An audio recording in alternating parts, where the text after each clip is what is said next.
Hello. The purpose of this video and related activity is for you to play along and learn a mini lesson about Desmos, some of the key features in Desmos. So just come along. You will have opened this file and you have two options. You can follow along with the video or just read the instructions that are written in each of the folders. So I let you decide which option you prefer. Sometimes it's easier to follow a video because you can go back and forth. Sometimes it's easier to read. So the key point of these activities for you to understand a number of things. But if you do read, you need to read very, very carefully. So we're going to start with this first screen that is called entering equations and playing sliders. And the first instruction is this: using function notation, enter an equation for a quadratic function in vertex form, meaning f of x, a times x minus c squared plus d. Desmos will show you add slider, click all, and that will do it. So let's do that.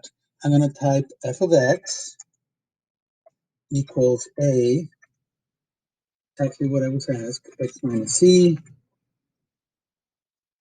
squared plus D. And I can see Desmos is asking me to add sliders. I'm going to click on all. And now I have a series of sliders. And I can see my quadratic showing up on the screen. Pretty cool. Now, what we have here are something called folders. These little arrows open and give you information, and you can close them. So these are used not to have a very, very long narrative here. So each of these will do something. So here, for example, the slider for A, when we click on it, we just want to play with the slider and see what happens. So take a look. Ah, interesting. When A gets bigger, look what happens to the graph. And now when A is getting smaller, look what happens to the graph. And then A0. Wow. And what happens when A is negative? I can imagine you can predict many of these. So I'm going to leave A at 2. And then I want you to make a note here. You can do that right away. You can pause the video and enter a note, or you can wait for a bit later and do it. And I'm going to close this folder. The same thing now, we have another slider that is for C. And the same thing, look what happens. Oh, what happens when I'm moving this value for C in either direction. So you play with it and you make a note right here. You just type whatever your ideas are, what you've seen. And then we have the slider for D, which is the other slider. So I'm not going to tell you about it. I want you to experience it and play with it a little bit. Okay, cool. Then the last folder we have is something called animating slider and changing intervals. This one I do want you to follow along because it's a bit tricky.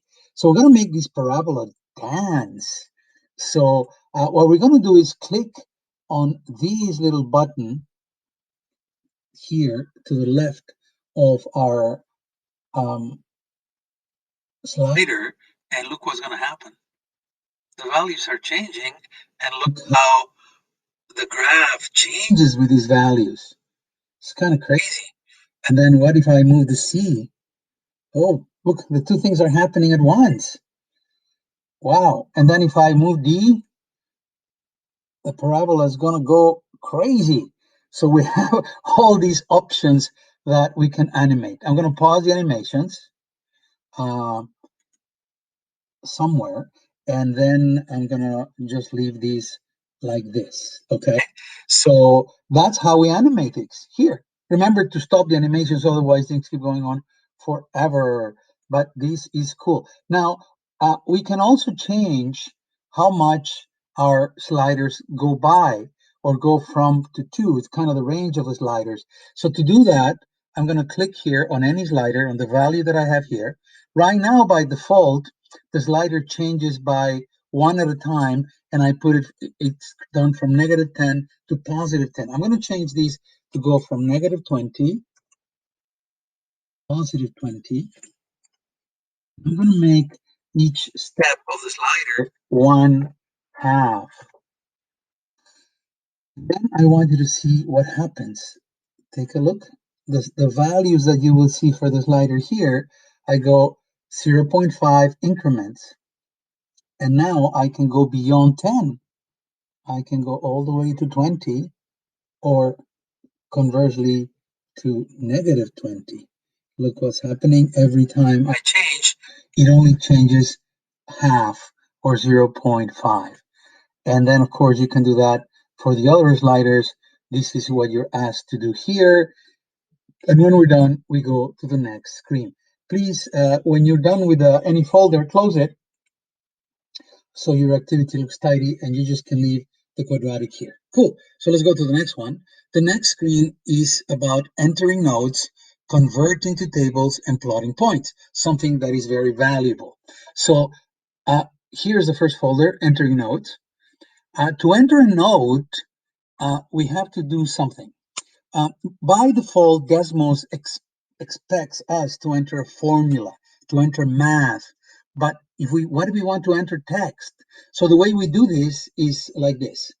See this add item here? So we do this, and we click on note. And when we do that, take a look at what happened. Desmos changed this. Notice that there's like these little quotation marks in blue, and now we can type a note.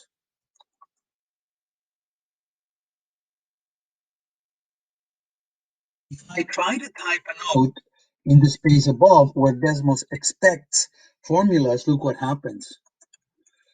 Desmos gets very confused. He's thinking, you want me to add all these sliders? Because he thinks we are entering math. So we have to tell it, no, no, no, I'm entering a note. Here, note. Okay, I hope that was clear. And of course, you will do these along with me as we go forward. Okay, so that actually, I'm going to show you how to put an item in a folder. I'm just going to take a look. This is now not in the folder, just outside the folder. So I'm going to open the folder. So I'm going to drag it a little bit and move it to the right. When I do that, look at that vertical line that appeared. Now it tells me it's in the folder. And when I close it, it goes away. All right, the next bit we're going to do is we're going to convert equations to tables. So we're going to type here the equation of any function here. So let's type, I don't know, a very friendly linear equation, something like 3x minus 5. And of course, we see the graph right away. Okay, so now what we're going to do is going to make a table for these function. So the way we're going to do this, I have my cursor on the function. Take a look where I have it. And then I'm going to go to the gear here where it says edit list. And I'm going to click on it. And then several options happen. I can click on these X's and delete stuff, but that's not what I want to do. I can click on these to duplicate my function, but that's not what I want to do. Or I can convert these to a table.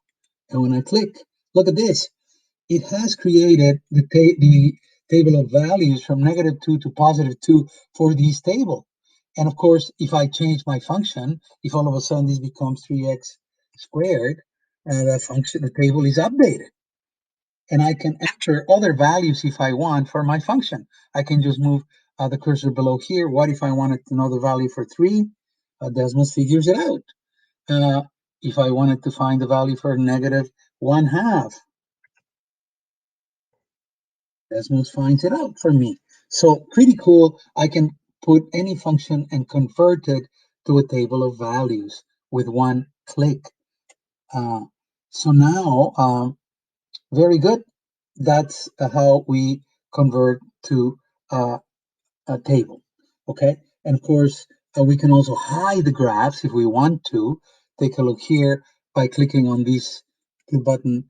I'm hiding the graph from view here and here. Take a look. Now the graph has disappeared. If I click here, it shows up again.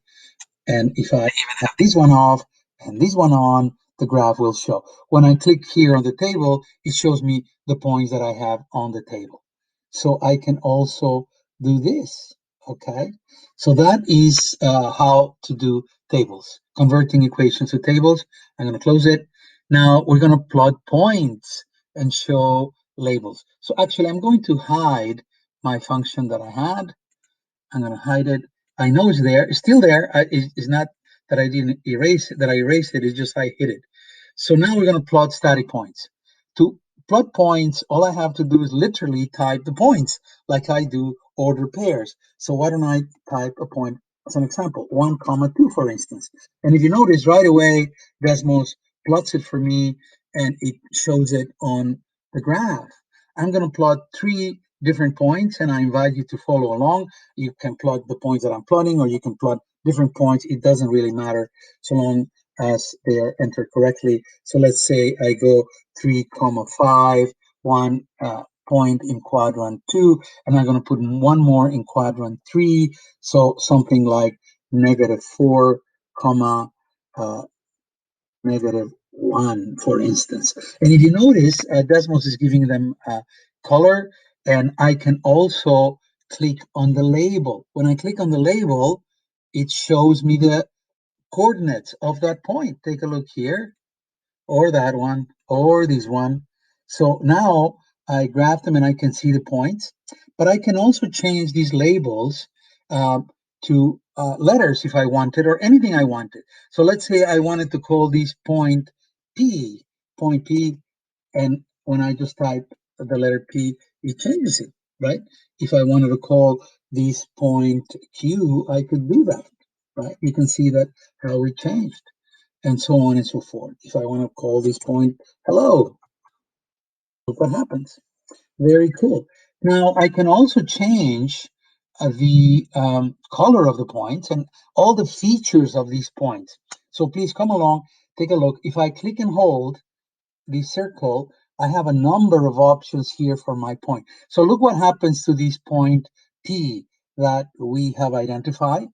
I can change the point to be solid inside, or with a little hole, take a look, or a little X instead of the other symbols.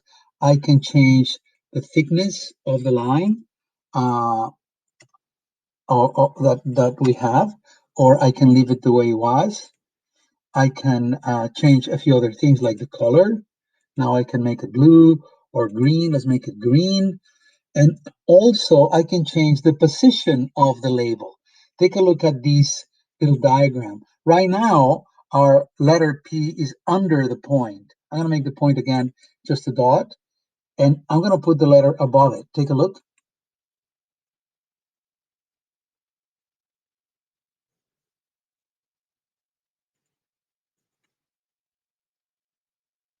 Okay, so now the point is above.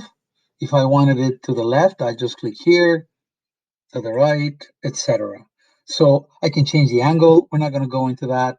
I can change the label. I just wanted to show you what you can do with this tool. Just clicking on the point. I click anywhere and all that disappears. Good. So this is what we call static points. I'm going to close this folder. Now I'm going to go to dynamic points. This is kind of cool. So now we are going to do this. We're going to plot a function using function notation. So we're going to use g of x this time because we already have f of x, and we don't want to replicate that. So we're going to type g of x, and we're going to make it just a very friendly quadratic, something like um, x plus 3, x minus 4. Oh, sorry, x minus 4. And there's a quadratic. You can see it. Cool. Okay. So now we can plot points on this line that follow the function. So I'm going to hide the points that we had before just to avoid confusion. So I'm going to go here. And the points are there just like I hid my equation before. I'm going to hide the points so we don't have anything. And I'm going to not show labels or anything. Okay. So that's that. I close my folder. Okay, so now I'm going to put a dynamic point, which is very, very cool. So I'm going to type this. Watch what we're going to do. I'm going to type a point that is going to have coordinates A, comma, G of A. And Desmos is asking me for if I want a slider. I'm going to say yes, add it. So now what this does is it creates a value on the function. Take a look at, you're going to see it. Oh, do you see that? See how I have a point here in red that follows. If I move the value for A, it follows along the graph. I can also move this directly on the graph, on the line. Pretty cool. Of course, I can give it a label. I can call these moving point if I want. Sorry, put in the wrong place. The label should be here. Moving point, and there it is. I can change the color of it. I can change the characteristics of it. I'm going to make it orange just for fun. And there it is. And now I can move my point here. I can move it here. This is a dynamic point. Notice what we did. Um, Pretty cool. All right. The last thing I'm going to show you on this screen is how to add images. So I'm going to hide my function again, and I'm going to hide my moving point to avoid confusion. And remove the label. Okay, and I'm going to close this folder. Of course, you can leave all that on your screen if you want. Now, the last thing is going to add images. How do we add an image? Well, that's very easy. Just like we did before to add a table, we're going to come here to the top. And now, guess what? Not an expression, not a node, not a table, not a folder, an image. And then when that happens, of course, your computer will open up. So let's say we want to add this image that has some kids there. I'm going to open it, and Desmos will place it. Take a look right on the origin. So the center of this image is at the origin, and you can actually move it. Take a look here. Actually, I put my cursor higher. I'm going to move this down where it says add images to be here, and it gives me the coordinates that the center is at 0, 0.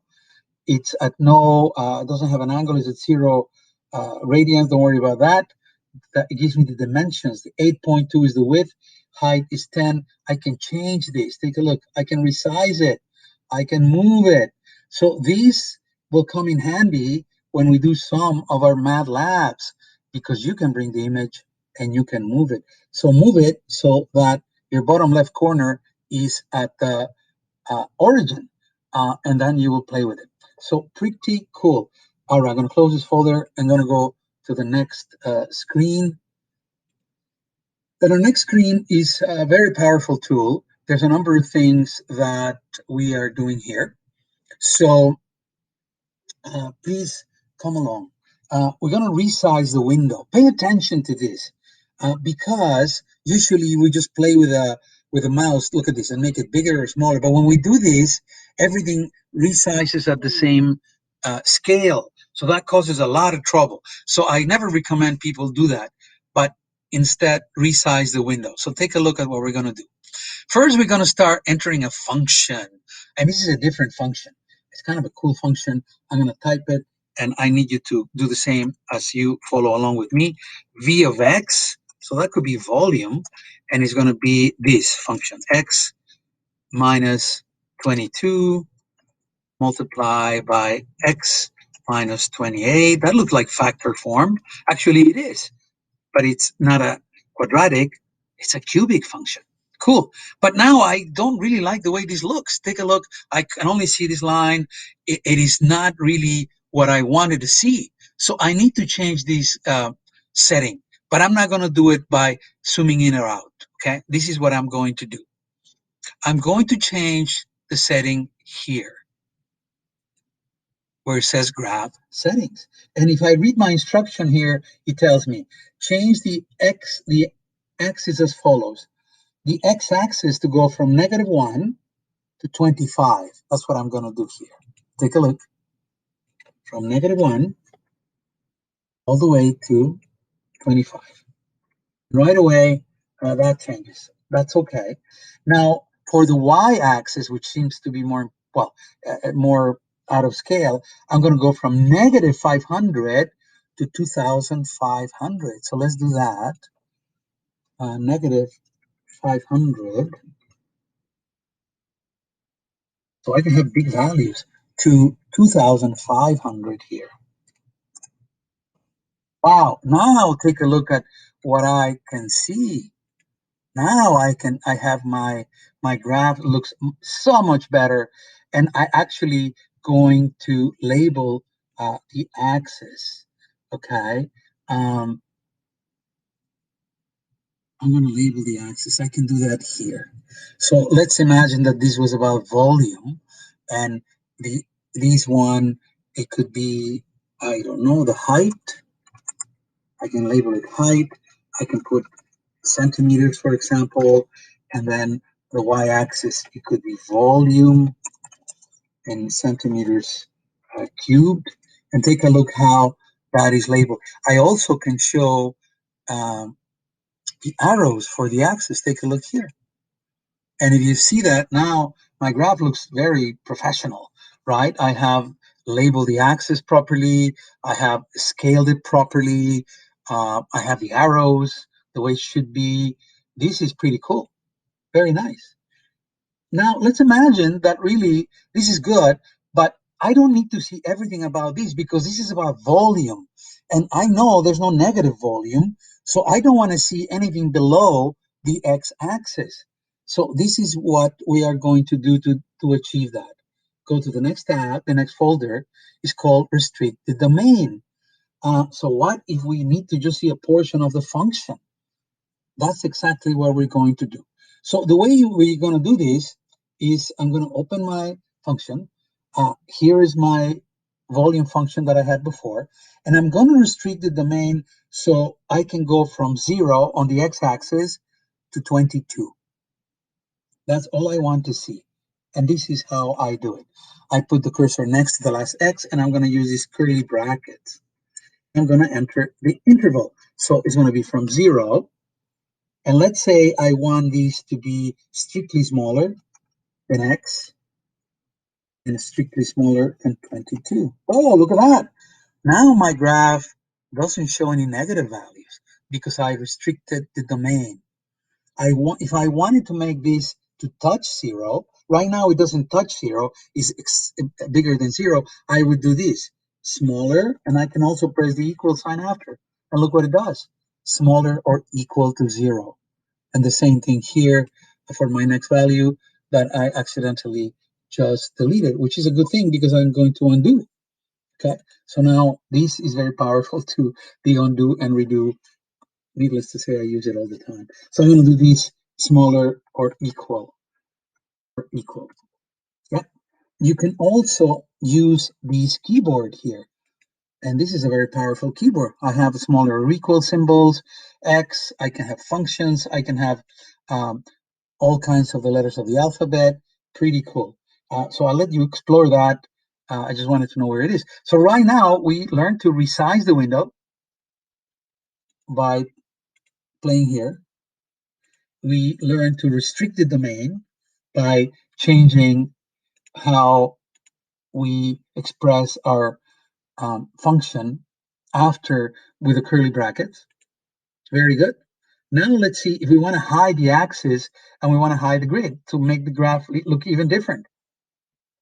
So now here we have the graph settings, and then let's see what happens. What if I don't want to show the axis numbers? Gone. The minor grid lines, gone. Take a look at that. If I want to not show the grid. So now my graph just looks like this, and if I don't even want to show the arrows, if I don't even want to show the axis, take a look. All that is gone. Of course, I do need the axis, and I could kind of like see the grid, and I like to see the numbers in this case, but there may be times that we don't want to see the numbers, okay? So this is pretty cool, and you have all these very easily at your fingertips. So I'm going to hide this, and I'm going to leave that like that. And the last bit is using the calculator. We have a very powerful calculator. You can enter any formula or equation so long as we have the space for the calculator. So let's say something like 345 times 17. The times, you can, of course, always use this keyboard and enter whatever you want, which is perfect. If you want to use the keyboard on your computer, the multiplication is the Shift 8, the asterisk. That's what I typed. So that's okay, just a calculator, big deal. But now we can also do something more interesting. So, for example, let's say we wanted to figure the area of a circle with a radius of 4.5 units. So what we can do to enter pi, we know it's pi r square. So let's do this. I can literally type pi here. Oh, look what happened. The pi symbol appeared. Pi, and then I would multiply it by 4.5, and I do the Shift 6 square. Of course, I can do these with a keyboard as well. So I'm going to show you if I had used the keyboard, what would happen. Um, okay, so I'm going to use the keyboard here, and I'm going to look for pi. Pi is here. Pi times 4.5 square. I actually don't even have to press equals or enter. There it is, the value. Okay, which is kind of cool. Now, one of my favorite features of Desmos, particularly for students who are doing functions, is this. Desmos can evaluate our functions at any point. Remember the function we had? Well, we have it here, that volume function. So now let's imagine that we want to see what is the value of our function when h, or the height, is 10. Let's take a look. So all I'm going to do is v, label it capital V of 10. Whoa, look at that. Desmos, I'm going to put the point here. Take a look. There it is, 10, 2160. So that tells me that the value of the function when x is 10 is that one. You can see it here. Sometimes it's tricky moving it on the graph. There it is, 2160, but I can just evaluate it, and I can evaluate any point. So if I wanted to see the volume at 1, 567, the volume at 20, pretty cool. Okay, so you're going to play with this, and you're going to evaluate at 2 other points. Just remember, the domain is restricted. So right now, if I were to put the volume at 25, Desmos is going to tell me, sorry, it doesn't exist. Not because it doesn't, but because my domain only goes to 22, remember? So I can do 22 and it's going to be 0, or I can do 21 and it's going to be close to 0, but I cannot do values that are not within the domain that I specified. Cool? Nice. Very good. So this is our tour for the Desmos and some of the features. I hope you liked it. Then I want you to do this mini reflection and tell me something you have learned. And thank you for watching. So we'll play with it, and I look forward to your projects.